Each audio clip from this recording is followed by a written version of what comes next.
Hey everybody, welcome. I'm Erin, and I'm going to walk you through how to use your feelings and needs sheet.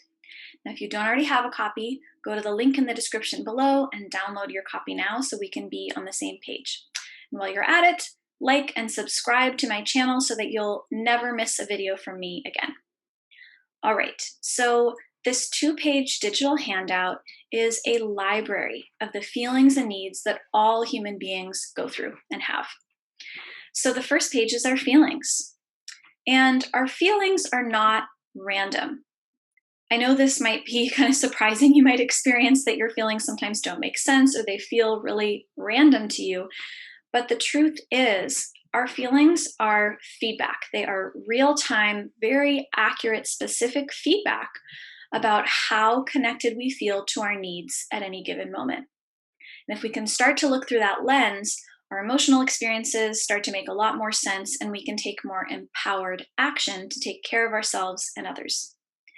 So, the first category of feelings that you'll see is the feelings we tend to experience when we are connected to our needs. These feel good. They are comfortable for us to experience. They're that positive feedback that says, keep doing what you're doing. This feels awesome. We're getting our needs met. Second category is the feelings we tend to experience when we are not connected to our needs.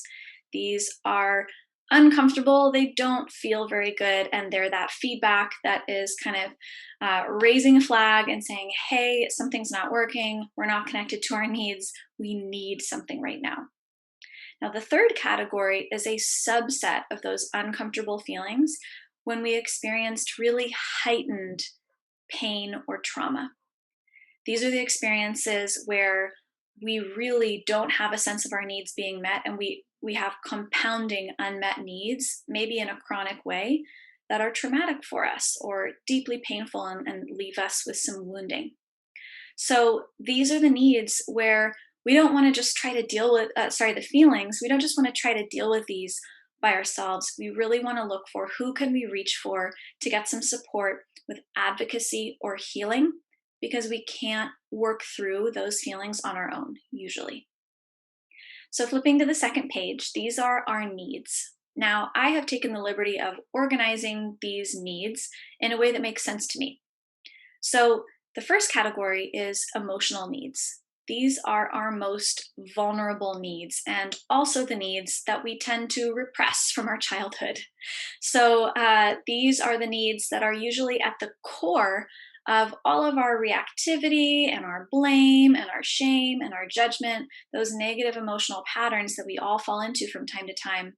Usually, when we peel back the layers and we soften into some vulnerability, we find that at the root, there's an emotional need that just never really got the space it needed in our childhood. So, I also like to think of the emotional needs category as kind of the realm of the inner child, that place where we might carry some really sensitive, delicate past experiences that we just need a little bit of extra love and nurturance in that place. So, these are the needs that it's really important to be very compassionate with ourselves around, and also to understand that when we touch on them, especially when they're not getting met in the way that we want, it's going to require us to be vulnerable, to step into some courage, and to really stretch ourselves to, reveal what's really going on for us. And the more vulnerable we can be, the better our chance of connecting and actually getting those needs met. The second category is relational needs. So, our relational needs are less in the realm of that inner child, that super, super vulnerable place, and more in the kind of healthy adult standards of connection. So, these are the things that most people expect and want in most connections. And things like empathy, connection, understanding. And these are just a really great thing to keep an awareness around as you navigate your relationships to notice, how are we doing? How balanced is this relationship? Where do we stand in terms of these standards of relationship? And really just paying attention to those relational needs as you navigate your day to day. The third category is value needs. I would describe these as the needs that kind of create a picture of meaning in our lives. So, of course, our emotional and relational needs are also deeply connected to our values, but this category is really focused on What matters to me personally? What are the standards of integrity that I want to live by? The things that give me a sense of like fulfillment and satisfaction in life, that feel like they are just the fullest expression of my values. That is this category of our values needs. The final category is lifestyle needs. And I would describe these as a little bit more logistical or superficial, though they are not any less important than the other categories. This is also the place that we tend to default because it tends to be the least vulnerable. So often people, when they're going through a difficult emotional experience, will say like, I just want order, or, I just want some more structure. And really, when we peel back the layers, again, we move up on that needs list and find ourselves actually at the core of the issue, talking about something a lot more vulnerable. So notice that tendency in yourself. If you default to anytime you're experiencing an uncomfortable feeling and you go looking for the need, if you're always landing in the lifestyle needs section, chances are you just need to go a little bit deeper, open yourself to be vulnerable, and see what might be going on underneath the surface. Now, I don't want to diminish the importance of lifestyle needs because, as I said, they're super important to our thriving. They are literally the places where we source our ongoing well being, our health, our vitality, the rituals and rhythms and routines that help us be well. So they're very important. They just tend to be the least vulnerable to connect with in most cases. So it's always good to keep an eye out for looking for the deeper needs that might really be going on. Now, it's important to say that I have organized this list according to what feels most natural to me and what I've seen most commonly in the experiences of my clients and students. But this is not set in stone. You can definitely think about, are there needs that for you belong in a different category? Are there different categories altogether?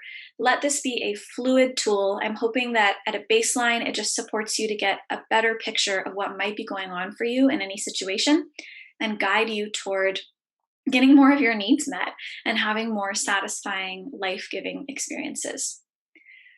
I hope that seeing this library of feelings and needs is illuminating. I know it was for me the first time I saw it. I was kind of like, how did I not get this in like elementary school?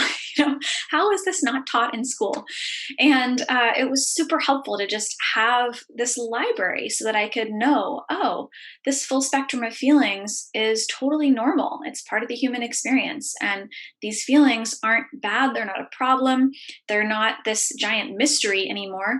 They are clues leading me toward the needs that are important to me. And when I can really sit in the vulnerability of those needs and identify what's going on for me, I have a lot better chance of moving back toward a really satisfying, meaningful experience of life and deeper connection in my relationships.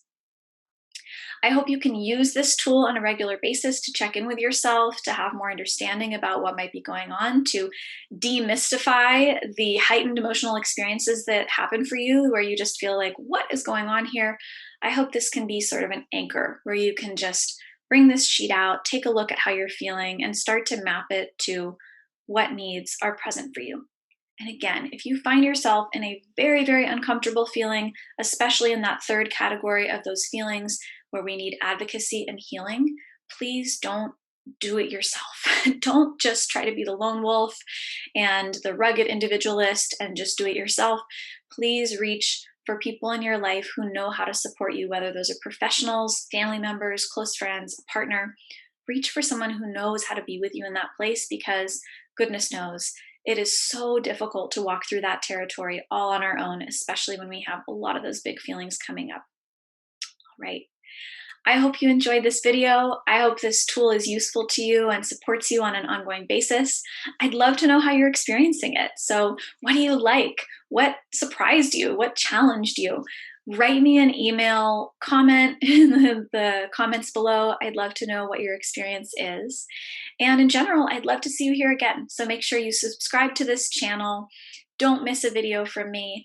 I often share tips about how to cultivate deeper connection, a more meaningful life, and how to be authentic and courageous and kind, and really move through the negative emotional patterns that keep us from being who we really are. Thank you so much for joining me today. I hope this was supportive to you, and I'll see you next time.